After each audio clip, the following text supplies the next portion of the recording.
क्या 2027 जो सिलेक्शन है नेपाल का वर्ल्ड कप के लिए उसमें हो पाएगा या नहीं हो पाएगा, कैसे होगा, चलिए पूरा शेड्यूल हम लोग जानते हैं। सबसे पहले तो कैन ने नेपाल टीम को विदाई कर दिया है नेपाल से, यानी कि वो कनाडा जाएंगे और वहां पे मैच खेलेंगे। जो नेपाल 27 का जो सिलेक्शन है वर्ल्ड कप के लिए, उसमें सिलेक्शन के लिए नेपाल को करीब 4 मैच खेलेंगे, जिसमें 4 में से 4 मैच जीतकर टॉप 4 में आना पड़ेगा, नहीं तो कम से कम 3 मैच जीतेगा, उसके बाद नेपाल टॉप 4 में आ सकता है। टॉप 4 में आने के बाद नेपाल 2027 का जो वर्ल्ड कप होने वाला है उसमें सिलेक्शन हो सकता है। तो भाई सबसे बड़ा सवाल ये है कि नेपाल कैसे जाएगा, तो कम से कम उसको 4-5 मैच होगा जिसमें टॉप 4 में आना पड़ेगा नेपाल को, क्योंकि 2024 में हम लोगों का मैच हुआ नेपाल में टी ग्राउंड में, उस टाइम नेपाल के 4 मैच में से 1 ही मैच जीता और 3 मैच हार गया।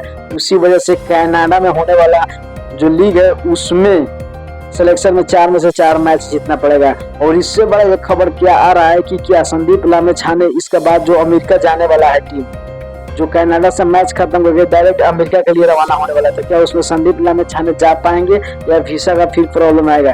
तो इस टाइम सब क्लियर कर दिया गया और अमेरिका ओर से वीसा का भी ग्रीन सिग्नल मिल चुका है, क्योंकि नेपाल क्रिकेट का ऑल प्लेयर जा सकते हैं अमेरिका, और वहां जाकर जो मैच होने वाला है अमेरिका में, कनाडा खत्म होते अमेरिका में जाने वाला है, उसमें संदीप लामेछाने भी जा सकते हैं। पूरा उसका कार्रवाई खत्म हो चुका है और अमेरिका उसे हरी झंडे का ग्रीन मिल चुका है। तो भाई अमेरिका जा सकते हैं संदीप लामेछाने, इसमें कोई दिक्कत नहीं है।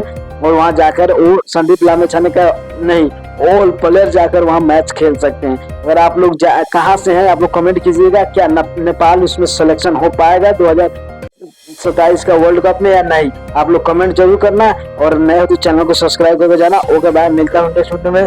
जय हिंद, जय नेपाल।